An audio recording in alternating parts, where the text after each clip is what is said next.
안녕하세요. 퇴직금 지킴이 노마드 퇴직금입니다. 자, 오늘은 내 집 마련에 대한 얘기를 제가 느끼는 솔직한 감정을 토대로 해서 한번 좀 전달을 드려볼까 해요. 저하고 지금 많이 이제 뭐 상담을 하시는 분들 중에 20, 30대 분들도 계시고 또 50대 무주택자 분들도 이제 계시는데 이렇게 연령에 상관없이 지금 시점에서 모든 사람들이 좀 공통적으로 갖고 있는 어떻게 보면 대한민국에서 어떻게 보면 이슈 그리고 큰 문제 앞으로의 또 방향성 이런 것들 중에 키워드가 지금 부동산이 아닐까 싶어요. 그래서 과연 이러한 시점에서 지금 내 집 마련을 하는 게 맞는 건지 아니면 조금 더 기다려야 되는 건지 이런 것들 때문에 고민하신 분들이 혹시 있을지 몰라서 어디까지나 제 주관적인 생각을 한번 남겨보려고 합니다. 우리가 이제 뭐 유튜브도 보고 뭐 어떤 뭐 부동산 공인중개사 분들도 만나고 이렇게 주변의 지인분들의 얘기를 들어보면 지금 아니면 안 된다는 얘기들을 굉장히 많이 해요. 저도 굉장히 힘들었던 게 저는 사실 주택시장에 대해서 관심이 거의 없었어요. 왜냐면 이제 집이라는 매개체는 뭐 어떻게 보면은 내가 살기 위한 수단이지 그것을 굳이 내가 무리해서 대출을 지금 용어로 쓰면은 영끌을 해서 이거를 내가 과연 짊어지고 가야 될까? 그런 생각들을 가진 게 제가 한 6년? 7년? 한 그 정도 됐던 것 같아요. 본격적으로 제가 이제 집에 대해서, 주택에 대해서 심각성을 조금 느끼게 된 건 결혼을 하고서였어요. 아마 이 영상을 시청하시는 분들 중에서, 물론 돈이 많은 분도 계시겠지만, 대부분은, 소득이 제한되거나, 내가 뭔가를 하지 못해서 집을 조금 더, 저렴한 집을 찾거나, 아니면 뭐 청약이라는 어떠한 제도를 활용해서 내 집 마련을 하려고 하시는 분들이 굉장히 많으실 거라는 거죠. 그러니까 지금 제가 느끼는 건 빈부격차가 굉장히 심해지고, 특히나 이 빈부격차가 심해지는 건 어떻게 보면 소득의 지금 양극화가 발생되고 있다는 건데 이게 부동산을 갖고 있느냐 그렇지 못하느냐에 따라서 지금도 벌어지고 있고 앞으로도 더욱더 벌어질 가능성이 많다는 거죠. 그래서 저 같은 경우는 결혼을 하고 나서 이제 주택 마련에 대해서 굉장히 많은 좀 고민을 했었어요. 왜냐면 이전에 저의 포트폴리오는 대부분 이제 투자를 많이 했었거든요. 뭐 주식 투자를 굉장히 오랫동안 해왔고, 또 그거에 있어서 수익률이 나든 안 나든 내가 감내할 수 있는 수준의 자산과 이제 그것들을 갖고 이제 이런 것들을 해왔는데, 그때는 부동산 얘기가 절대 안 들렸어요. 누가 옆에서 야 부동산 이거 좀 해봐, 괜찮아 수익률이, 됐어, 나는 그냥 내가 하던 거 할 거야, 그러면서 남의 얘기를 그냥 다 차단해 버렸어요. 어떤 날은 한 친구가 와서 청약에 그 당시에 한 2015년 16년쯤 됐을 거예요. 15년 16년쯤. 그때부터 이제 부동산 상승이 지금까지 계속 지금 이어진 거잖아요. 그때 저한테 청약으로 주택을 마련했다고 했는데, 거기 있어서 저한테 너도 좋으니까 이제 해봐라라고 했는데, 제가 겉으로는 이 얘기를 그냥 받아들이는 척 하면서 속으로는 뭐하러 지금 부동산을 하는지, 왜 하지? 지금 어차피 부동산이라는 거는 물론 투자의 수단으로 될 수도 있지만 내 큰 돈이 자금이 묶여서 내가 조금 더 효과적으로 좀 더 높은 수익률을 낼 수 있는 투자 방법이 있는데 이걸 내가 굳이 왜 해야 되냐라고 제 스스로 이제 머릿속에서 걷어쳤던 거예요. 그래서 지금 생각해보면 그때부터 제가 만약에 본격적으로 막 했다면 많은 것들이 좀 달라질 수 있겠죠.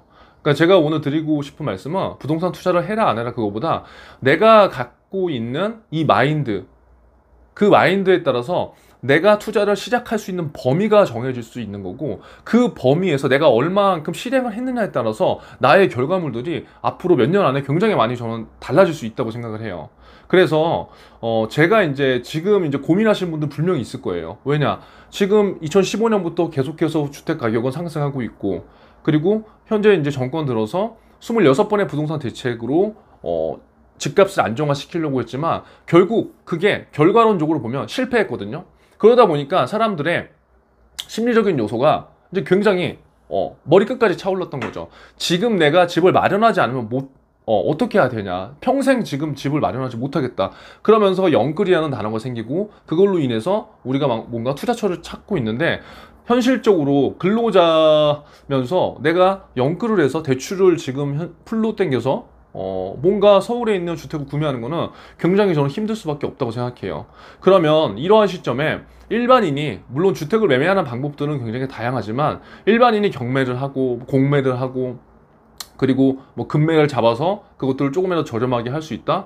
물론 그런 것도 집중력이 있는 분들은 가능하겠지만 제가 이제 곰곰이 돌이켜 보니까 그러한 것들을 일단 하려면 관심이 정말 생겨야 되고, 그 관심이 생기는 게 그 시작이 굉장히 중요하더라고요. 그래서 돈을 단지 벌고 못 벌고를 떠나서 내가 만약에 지금 내 집 마련이 정말 절실하다, 이제 그러면 방법을 찾아야 되겠죠. 매매를 할 것인가. 근데 매매를 하기에는 제가 예전에 저의 상황은 매매를 할 자금도 없었어요. 그리고 저는 매매를 하기 위해서 제가 갖고 있는 주식의 포트폴리오를 옮기는 게 정말 싫었어요. 왜냐? 내가 해온 투자 방법에 대해서 왠지 실패하는 것 같았거든요. 그래서 그것들을 옮기는 과정이 굉장히 힘들었던 것 같아요. 그래서 저는 제가 이제 2017년도부터 본격적으로 청약에 대해서 굉장히 혼자 막 공부를 하고, 뭐 엄청나게 청약홈이나 그때는 청약홈이 아니었죠. 관련 기관에 전화를 하루에도 뭐 수십 통씩 하면서 나름대로 이제 정보를 확인하고, 저는 나는 그냥 청약을 해야 되겠다, 이걸 이제 정했거든요. 그러니까 지금 시점에 이제 이렇게 고민하는 분들이 계실 것 같아요. 그래서 내 집 마련을 해야 돼, 안 해야 돼? 제가 봤을 때는 무주택자시라면 어떻게든 하시는 게 좋을 것 같아요. 왜냐? 집값의 상승분을 물론 기대하는 것도 있지만, 시세 차익이 지금의 시장은 어떻게 보면 제가 판단했을 때는 조정을 분명 맞이할 수밖에 없는 국면이거든요. 그럼 그 조정이 온다고 하더라도 내가, 그리고 우리 가족이 거주할 수 있는 하나의 공간이 있다는 그 심리적인 유도가 굉장히 큰 것 같아요. 그래서 만약에 자금이 있으신 분들은 어떻게든 자금을 찾아서 활용해서 매매를 하시는 방법이 있고, 만약에 매매가 가능하지 않으면 저는 청약에 좀 올인하셨으면 좋겠어요. 물론 청약이 경쟁률이 진짜로 높다더라, 이걸 해서 되겠느냐, 주변 지인들한테 얘기하면 이렇게 비관적으로 말하는 분도 분명히 계시거든요. 그런데 제가 이제 이렇게 돌아보니까 청약에 대해서 물론 비관적인 분도 계시지만, 그걸로 통해서 지금 분양권 투자로 수차례 돈을 번 분도 계세요. 물론 저는 그렇게는 안 해요. 왜? 저의 투자 마인드와는 그렇게 맞지 않기 때문에. 하지만 저는 전략적으로 그러한 청약 공부를 하고 그것들을 다 활용하면서 제가 쓸 수 있는 포지션에 대한 공부를 많이 해서 그거에 대해서 저도 일단 당첨을 받았죠, 과거에. 그래서 일단 내 집 마련이라는 거에 대해서 심리적으로 어느 정도 안정감을 갖고 있는 상태예요. 그러면 이렇게 하다 보면 내가 뭔가 저축을 하거나 투자를 할 때 조금 더 마음의 여유가 생기기 때문에 조급해지지 않을 수 있거든요. 그러니까 청약을 제가 추천드리는 이유는 단지 옆에 사람들이 야 하지마, 확률 없어, 그렇게 얘기하는 거에 휘둘리지 말고 내가 내 자산을, 현재 상태를 체크해 보시고, 청약이 가장 좋은 거는 자금을 좀 분산시켜서 우리가 3년이라는 기간 동안에 나눠서 낼 수 있다. 그리고 담보대출이 나오기 때문에 일반 매매보다 내가 자산이 조금 있어도 활용할 수 있다는, 저는 그런 좀 장점이 있는 것 같아요. 시세 차익도 물론 있지만요. 그래서 지금 들어갈까 말까, 3기 신도시 청약을 해야 될까 말까, 앞으로 하반기 나오는 분양 물량이 이게 좋네 안 좋네, 시세 차익이 5억이네 1억이네, 물론 그런 것들은 개인별 성향, 개인별 투자 마인드, 그 다음에 투자 경험에 따라서 다 조건은 달라질 수밖에 없다고 생각해요. 중요한 건 내 집 마련을 지금 대한민국에서 하는 건 굉장히 어떻게 보면 중요한 시점이고 중요한 상황인 건 분명한 상황이고, 여기에서 내가 시세 차익을 좀 덜 먹고 가느냐 아니면 많은 데를 먹고 가느냐, 이런 전략은 내가 갖고 있는 청약 통장의 스펙 그리고 가점에 따라서 달라질 수 있다는 거죠. 그럼 그것들을 내가 직접 체크해 보면서 입지 공부나 이런 시세에 대한 공부, 이런 것들을 하다 보면 자연스럽게 그 지역이 싼지 비싼지가 이제 나올 거고, 그러한 근거들로 인해서 만약에 내가 꼭 청약으로 집을 매매하지 않더라도 우리가 그것들을 확인해 놓고 미리 공부를 한다면 분명히 내가 집을 매매하는 데는 분명히 저는 도움이 된다고 생각해요. 그래서 저는 가급적